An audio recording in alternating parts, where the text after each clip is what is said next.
जब मेरे और अमर के बारे में पता चला वो हमारे लिए बहुत खुश थी। मैंने उसे पूछा भी कि वो अमर से प्यार करती है या नहीं। तो पंखी ने जवाब दिया कि वो अब शादीशुदा है और अपने हस्बैंड को बहुत चाहती है। इतना सब होने के बाद पंखी कभी कभी बनारस आती और जब अमर को ठीक से नौकरी नहीं मिली पंखी ने भाग जाने में मदद की।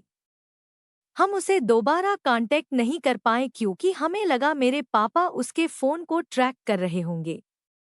इसलिए जब आप आज दिखे हम तुरंत आपसे बात करने आ गए। स्नेहा की पूरी बात सुन अथर्व कुछ बोलने लायक नहीं रहा। उसके पैरों तले जमीन खिसक गई।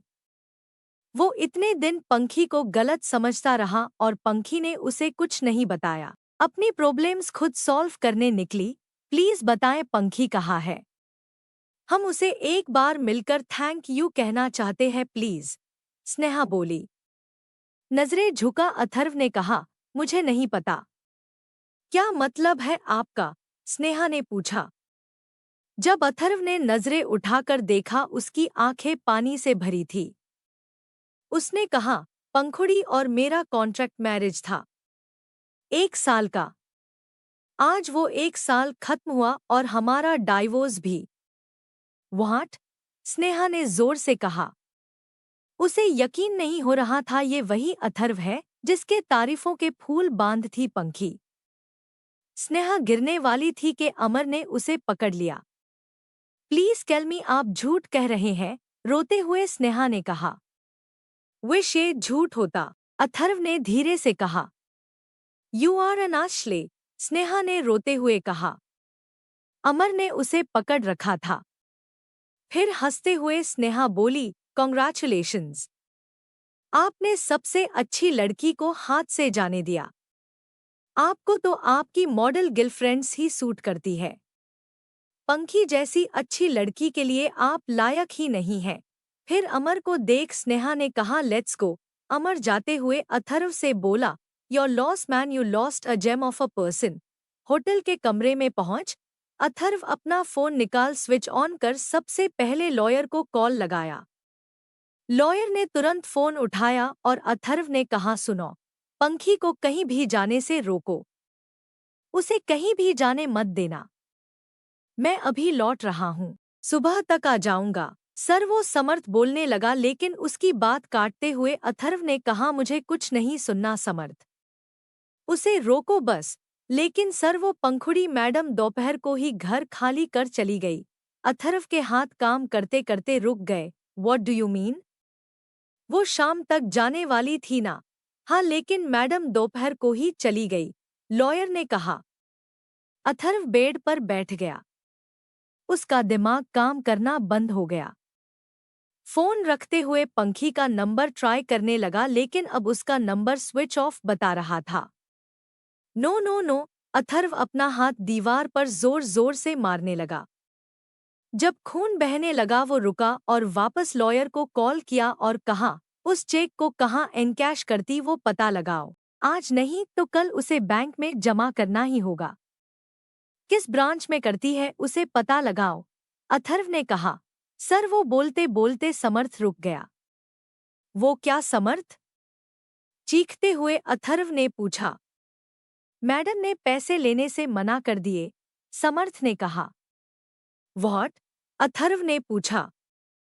मैडम ने कहा उन्होंने कॉन्ट्रैक्ट का क्लॉज अच्छे से पढ़ा है और ये भी जानती है कि हम उसे पैसे ना देने के प्लान्स बना रहे थे, इसलिए चेक फाड़कर वापस देकर चली गई। समर्थ ने आखिरी लाइन धीरे से कहा। अथर्व गुस्से में फोन दीवार पर मार उसके टुकड़े टुकड़े कर दिए। वही जमीन पर बैठ चेहरा अपने हाथों में छुपा रोने लगा। प्यार का दावा करता था लेकिन उसे इतना भी नहीं समझ पाया। दिल लगा बैठा था अपनी पंखुड़ी से और उसका ही दिल इतनी गंदी तरीके से तोड़ दिए कि वो शायद दोबारा किसी से प्यार भी नहीं करेगी। पंखी उसका निकनेम था लेकिन अथर्व उसका निकनेम तक नहीं जानता था। उसे 20 लाख अपने घर बचाने के लिए चाहिए थे ये भी नहीं जान पाया। बस उसे जो देखना था उसी पर भरोसा कर लिया।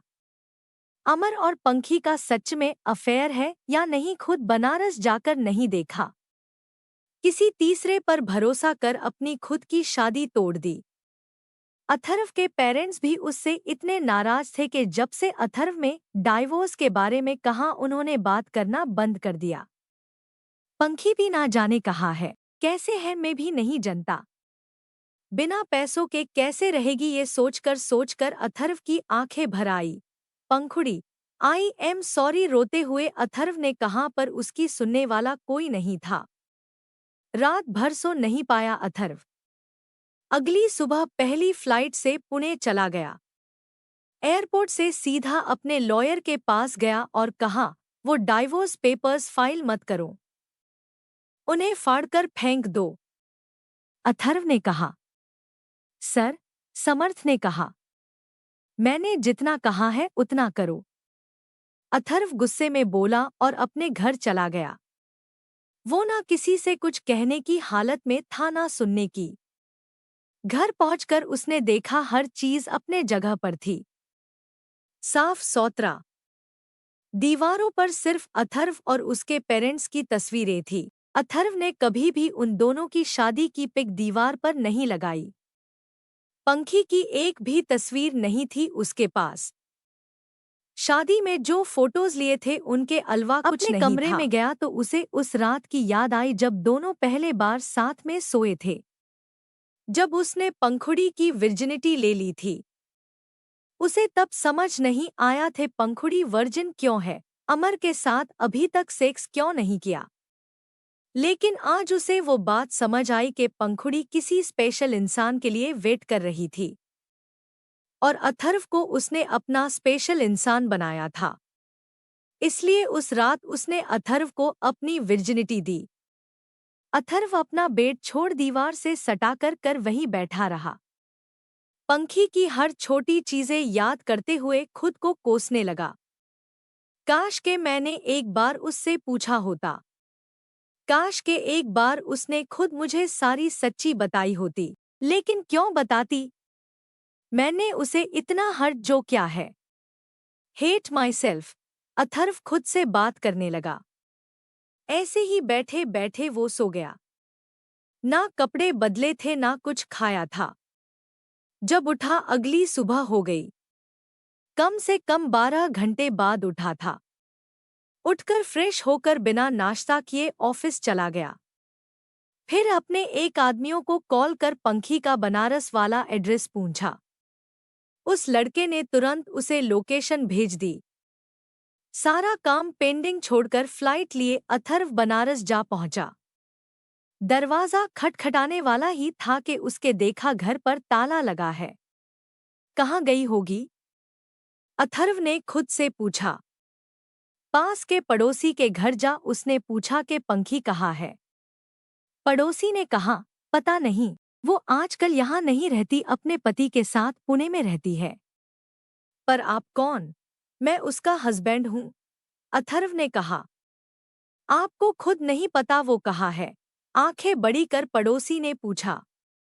नहीं, इसलिए आपसे पूछने आया हूँ। अथर्व बोला, सॉरी लेकिन हम नहीं जानते। पड़ोसी बोले, थैंक यू कहकर अथर्व वहां से चला गए। पंखी को ढूंढने उसके दुकान पर गया लेकिन दुकान भी बंद था। शिट, अथर्व अपना गुस्सा निकालने लगा। Where are you? जोर से अथर्व ने पूछा। क्यों शोर मचा रहे हैं आप? बगल वाले दुकान मालिक ने पूछा। सॉरी बोलकर अथर्व वहां से चला गया। अपने गाड़ी में बैठ अपने आदमियों से बोला, उसे ढूंढो, लेकिन उससे बात मत करो, डायरेक्टली मुझे उसका लोकेशन भेज दो। जी सर कहकर लड़के चले गए। अथर्व वापस पंखी के घर गया, शायद वापस आ गई, लेकिन घर का ताला अभी भी लगा था। अथर्व ना चाहते हुए भी वहां से चला गया।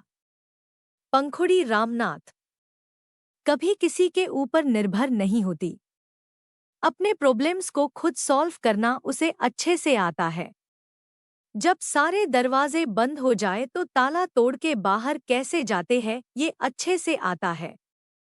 पिछले 4 महीने जब पंखुड़ी अथर्व के साथ थी, उसने एक चीज अच्छे से समझ ली कि उसे वो 30 लाख नहीं मिलने वाले, क्योंकि जो कॉन्ट्रैक्ट उसे दिखाया गया था और जिस कॉन्ट्रैक्ट में उसने साइन किया था उसमें सिर्फ एक लाइन का डिफरेंस था। एक दिन कॉन्ट्रैक्ट पढ़ते हुए पंखी ने रियलाइज किया कि नए कॉन्ट्रैक्ट में लिखा था अगर वो अफेयर करती है तो उसे वो 30 लाख नहीं मिलने वाले, ऊपर से उसे 20 लाख भी वापस करने हैं।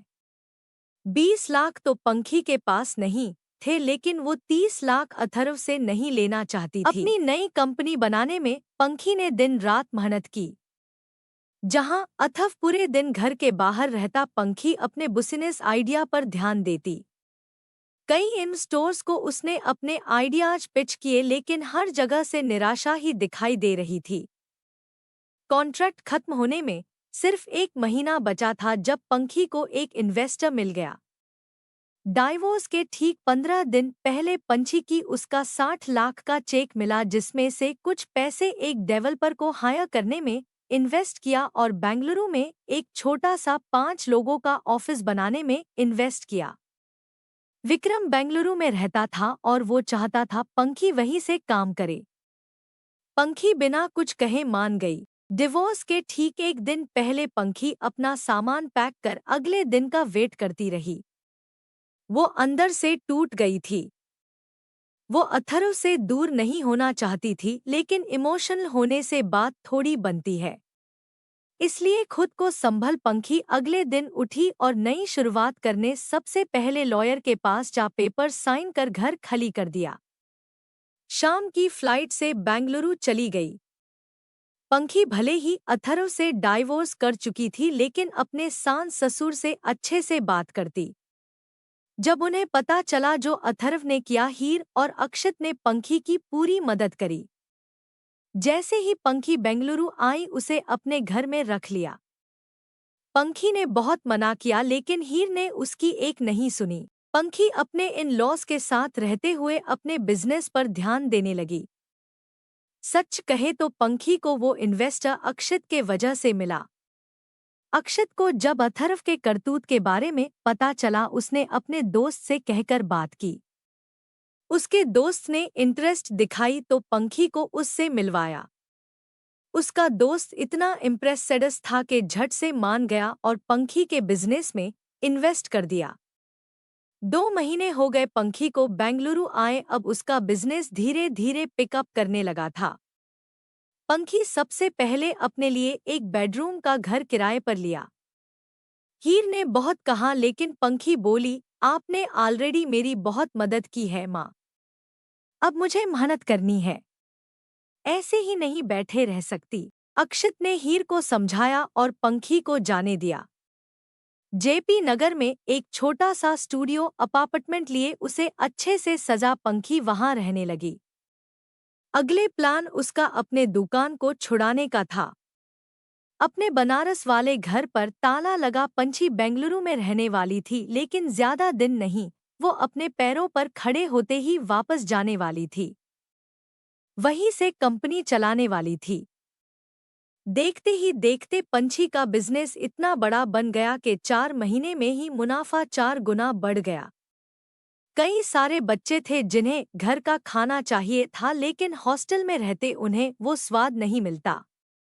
दूसरी ओर कई सारी औरतें थीं जो कामना घरवालों के वजह से कर नहीं पाई, और अब वो इस ऐप के जरिए कुछ पैसे अपने लिए कमा रही थी। पंखी की टीम में अब 6 लोग थे। इन्वेस्टर भी पंखी के तरक्की से खुश था। उसने और पैसे इन्वेस्ट किए और पंखी का बिजनेस अब चेन्नई, हैदराबाद, कोच्चि में भी शुरू हो गया। पंखी दिन भर काम करती, हार्डली कभी वो सोती थी। उसका सपना था बिजनेस शुरू करने का। अब वो सपना पूरा होने जा रहा है, इसलिए दोगुना मेहनत करती। सुबह के 8 बजे से लेकर रात के 10 से 11 बजे तक काम ही करती रहती। यूँ कह सकते हैं उसकी कोई सोशल लाइफ ही नहीं थी। वो कुछ पार्टीज में जाती थी, लेकिन सिर्फ कॉर्पोरेट पार्टीज में। उसका इन्वेस्टर उसे जब भी बुलाता पंखी चली जाती और वहां जा वो कॉन्टैक्ट्स बनती। देखते ही देखते पंखी को एक और इन्वेस्टर मिल गया और अब उन्हें एक ऑफिस बनारस में भी खोल दिया। पुणे को छोड़कर हर छोटे बड़े शहर में उसका बिजनेस था। ना जाने क्यों वो पुणे नहीं जाना चाहती। हीर और अक्षित उसकी बात समझते थे, इसलिए कुछ बोले नहीं। उन्होंने अथर्व को भी नहीं बताया कि पंखी बेंगलुरु में रहती है। रही बात अथर्व की, तो वो चलता फिरता ज़ॉम्बी बन गया था। बिजनेस पर ध्यान नहीं दे पा रहा था। प्रॉफिट्स गिरने लगे थे पर उसे फर्क नहीं पड़ा। अक्षित को इस बात से चिंता होने लगी। अपने फ्रेंड की बेटी आरवी से रिक्वेस्ट करी अथर्व की मदद करने की। आरवी अथर्व को अपना भाई जैसे मानती थी। दोनों हमेशा एक दूसरे के लिए खड़े रहे। वैसे तो इंदौर में आरवी के पास खुद का बिजनेस था, लेकिन अपने भाई की हेल्प करने पुणे पहुंच गई। भाई लेट गो, आरवी बोली। I love her, Aarvi Atharv ने कहा। तो फिर ढूंढो उसे और उसका दिल वापस जीत लो, आरवी ने कहा। कहाँ से ढूंढूं, वो बनारस में नहीं है, पता नहीं कहाँ है। मेरे आदमी भी उसे ढूंढ नहीं पाए, अथर्व ने कहा। तभी आरवी स्माइल कर बोली, भाई वो हमेशा से आपके नजरों में है, लेकिन आप ठीक से नहीं देख पाए। आज भी वो आपने सामने है, लेकिन क्या मतलब है तुम्हारा, अथर्व ने पूछा। दिल से उसे ढूंढो, मिल जाएगी, आरवी ने कहा और दोनों के लिए खाना बनाने चली गई। अथर्व की आरवी की बात समझ नहीं आई। पिछली बार जब अथर्व ने पंखी को सोशल मीडिया पर ढूंढा, वो नहीं मिली। फिर से अपना फोन निकाल पंखुड़ी रामनाथ का नाम सर्च किया तो अथर्व के होश उड़ गए। Your home made food app की ओनर और अपकमिंग बिजनेस वुमन और कोई नहीं, पंखुड़ी रामनाथ थी। अथर्व अपने दम में ऐसे डूब गया था कि बाहर की दुनिया से खुद को कट ऑफ कर दिया था। अथर्व मुस्कुराते खुद से बोला, इस बार तुम्हें जाने नहीं दूंगा, माय वाइफ। चाहे कुछ भी हो, तुम्हारा दिल वापस जीत कर रहूंगा। अथर्व को जैसे ही पता चला कि पंखी बेंगलुरु में है, उसे वापस ले आने की तैयारी करने लगा। एक हफ्ते बाद फ्लाइट लिए बेंगलुरु गया। ऑफ कोर्स पंखी को अभी तक पता नहीं कि अथर्व उसे ढूंढ चुका है। अब पंखी को फर्क भी नहीं पड़ता अगर अथर्व को उसके बारे में पता चले, क्योंकि पंखी के हिसाब से उनकी डाइवोर्स हो गई है। अथर्व अपने घर में नहीं, होटल में रह रहा था। वो जनता था उसके पेरेंट्स पंखी के बारे में जानते हैं। जरा सा नाराज भी था कि उसके पेरेंट्स ने उसे कुछ भी बताया नहीं। पंखी रोज के तरह ऑफिस गई और मीटिंग्स में बिजी हो गई। वो एक और इन्वेस्टर को ढूंढ रही थी। अब मार्केट में उसकी ऐप काफी सक्सेसफुल रही। इस बिजनेस को वो नए इन्वेस्टर को देखने लगी। इन्वेस्टर के साथ मीटिंग कब है, पंखी ने अपनी असिस्टेंट विजया से पूछा। माम, शाम के 5 बजे है। ठीक है, थैंक यू, पंखी ने कहा और प्रेजेंटेशन बनाने में बिजी हो गई। उसे ये इन्वेस्टमेंट किसी भी हाल में चाहिए थी, क्योंकि इस इन्वेस्टमेंट से पंखी अपनी नई ब्रांच दुबई में खोलने वाली थी। डील 100 करोड़ की होने वाली। रोज के तरह बिजनेस फॉर्मल्स पहन पंखी प्रोफेशनल लग रही थी। अंदर वाइट कलर की टॉप और ब्लेजर और ट्राउजर डार्क ग्रे कलर के।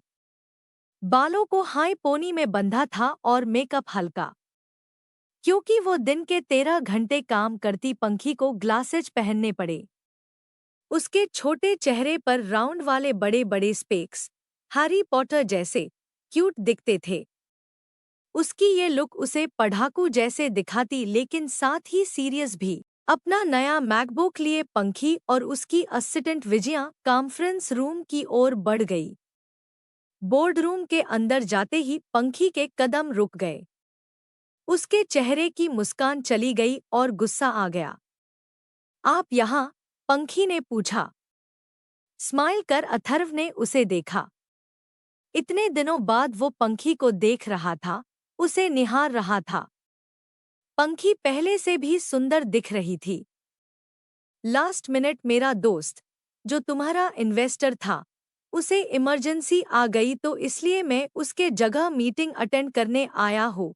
पंखी दूसरी ओर देख बोली, फिर हम ये मीटिंग किसी और दिन रखते हैं। Thank you. पंखी जा ही रही थी कि अथर्व ने कहा, मेरा फ्रेंड जो तुम्हारी कंपनी में इन्वेस्ट करने वाला है, उसकी कंपनी में मैंने इन्वेस्ट की थी, तो इनडायरेक्टली मैं तुम्हारे कंपनी में इन्वेस्ट करने जा रहा हूँ। तो मेरा हक बनता है जानने में कि मेरे पैसे कहाँ जा रहे हैं। पंखी के कदम रुक गए। वो पलट कर बोली, फिर मुझे आपके दोस्त की इन्वेस्टमेंट नहीं चाहिए, मैं किसी और को ढूंढ लूंगी। Are you sure? रीसेशन शुरू होने वाला है, कोई भी इन्वेस्टर पैसे इन्वेस्ट करना नहीं चाहेगा, अथर्व ने कहा। पंखी ने पूछा, फिर आपके दोस्त क्यों इन्वेस्ट करना चाहते हैं? इस बात पर अथर्व मुस्कुराने लगा। पंखी समझ गई उसके दोस्त ने अथर्व के कहने में इन्वेस्ट करने का डिसीजन लिया।